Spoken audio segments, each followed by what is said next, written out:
அப்புறம் வந்து நீங்கள் அவர் விஜய் சார் கூட நடிச்சிருக்கீங்க. அவரோட அந்த லவ் சப்ஜெக்ட் இப்போ ஒரு சிஎம் வடபுடி ஃபீல். ஐ மீன் லைக் எனக்குன்னு இல்லை, தமிழ்நாடே வந்து அவருக்கு ஓட்டு போட்டது வந்து அந்த லவ் சப்ஜெக்ட்லாம் பார்த்து அவர் மேலே இருந்த லவ்னால தான். ஸோ இன்றைக்கும் அவர் சிஎம் ஆனாலும் சரி, இன்னும் 5 வருஷம் கழிச்சு அவர் இன்னும் 50 வருஷத்துக்கு சிஎம் இருந்தாலும் சரி, அந்த லவ் என்றைக்குமே குறையாது. ஸோ அந்த லவ் என்றைக்குமே அப்படி தான் இருக்கும்.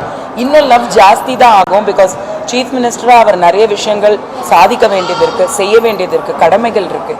அவர் கண்டிப்பாக அதெல்லாம் வந்து மைண்டில் வச்சுட்டு தான் இவ்வளோ தூரம் வந்து அவர் வந்து எதுக்குமே அஞ்சாமல், எதுக்குமே எவ்வளோ விஷயங்கள் நடந்துட்டுருக்கு சோஷியல் மீடியாவில், நெகட்டிவிட்டி எல்லாமே வந்துட்டு தான் இருக்குது. ஆனால் அதையும் மீறி அவர் வந்து ஒரு ஒரு ஒரு எப்படி சொல்கிறது, ஒரு ஃபோக்கஸ்டாக ஒரு கங்கணங்கட்டின குதிரை மாதிரி, ஒரு பியூட்டிஃபுல்லான ஒரு குதிரைன்றதை வேற ஒரு லயன் மாதிரி அவர் நிற்கிறாரு. ஸோ அதுக்கு நம்ம எல்லாருமே சப்போர்ட் பண்ணணும். எங்களுக்கும் இண்டஸ்ட்ரிக்கு வந்து கண்டிப்பாக நிறைய சினிமா இண்டஸ்ட்ரிக்கு நிறைய விஷயங்கள் வளர்கிறதுக்கு வந்து அவர் கண்டிப்பாக வந்து ஒரு பிகாஸ் சினிமா தெரிஞ்சவருங்கிறனால கரெக்டாக செய்வார். நிறைய விஷயங்கள் தப்பாக இருந்ததெல்லாம் கரெக்ட் பண்ணுவார். ப்ளஸ் மக்களுக்கும் வந்து நிறைய பாதுகாப்பும் நிறைய விஷயங்கள் வந்து செய்ய வேண்டியது அவர் கண்டிப்பாக கடமையை வந்து நிறைவேற்றுவாருன்ற நம்பிக்கை கண்டிப்பாக எங்கள் எல்லாருக்குமே இருக்குது. எனக்கு பர்சனலாக நிறைய இருக்குது.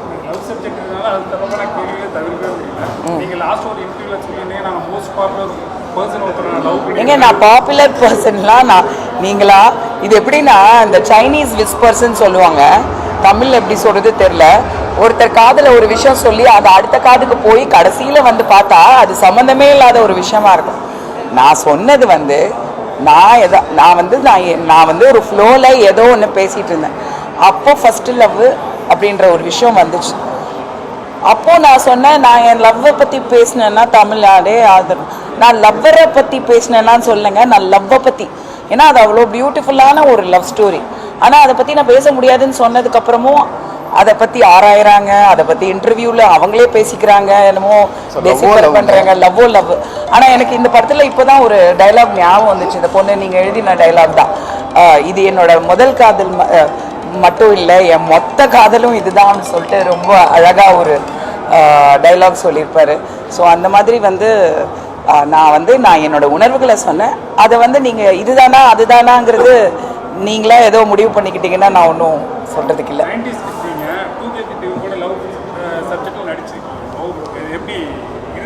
இந்த பசங்கள்லாம் பாவங்க. ஆக்சுவலி நான் இப்போ 2K கிட்ஸ் எவ்வளோ என் வீட்டிலே இருக்காங்க. ஆக்சுவலி ரொம்ப நல்ல பசங்களாக இருக்காங்க. நாங்கள்லாம் வந்து அப்போது திருட்டுத்தனம் ஜாஸ்தி இருந்ததுன்னு தான் சொல்லணும். ஏன்னா எங்களுக்கு அவ்வளோ ரெஸ்ட்ரிக்ஷன்ஸ் இருந்தது. ஸோ நான் சொன்ன மாதிரி கம்யூனிகேஷன் ரொம்ப பிரச்சனையாக இருந்தது. ஸோ ஃபோன் பண்ண முடியாது, ஒரு எஸ்எம்எஸ்ன்றது விஷயமே கிடையாது, எதுவுமே கிடையாது. ஸோ ரொம்ப வெயிட் பண்ணி அந்த ஒரு ஸ்டடி பூத்துக்கு போய் ஒரு மிஸ்ட் கால் கொடுத்து திரும்பி அங்கே மிஸ்ட் கால் போய் சேர்ந்து அந்த மிஸ்ட் கால்லேருந்து ஒரு இப்படியெல்லாம் இருந்தது இல்லையா. ஸோ அந்த அதுவும் வெளியூருக்கெல்லாம் போய் ஃபோன் பண்ணால் எஸ்டிடி பில்லு வந்து கிழிஞ்சிரும், அதெல்லாம் பெரிய பிரச்சனை. ஸோ அப்படிலாம் தாண்டி நாங்கள் பண்ணும்போது என்னென்னா கொஞ்சம் அதெல்லாம் மீறிட்டு பண்ணும்போது கொஞ்சம் ஜாஸ்தி சின்ன வயசுலேருந்தே நிறைய விஷயங்கள் பண்ணியிருக்கோன்னு நினைக்கிறேன். பட் இப்போ இருக்கிற பசங்களுக்கு எல்லாமே அந்த விஷயங்கள் இருந்தாலும் பொறுப்பாக இருக்காங்க. அதில் நான் ரொம்ப பெருமைப்படுறேன். ஸோ எங்களுக்கெல்லாம் வந்து பார்த்திங்கன்னா கல்யாணம் ஆகணும், லவ் பண்ணணும், செட்டில் ஆகிடணும், குழந்தை பெற்றுக்கணும், அந்த 90s அப்படி தான் இருந்துச்சு. பட் இப்போ இருக்கிற ஹீரோயின்ஸும் சரி, ஹீரோஸும் சரி, பசங்களும் சரி ரொம்ப பொறுப்பாக இருக்காங்க. அவங்க கடமையை முதல்ல செய்யணும் அப்படிங்கிறதுல ரொம்ப குறியாக இருக்காங்க. I am very proud of that. So so I think அவங்க எல்லாமே ரொம்ப கரெக்டான பாதையில் தான் போயிட்டுருக்காங்க.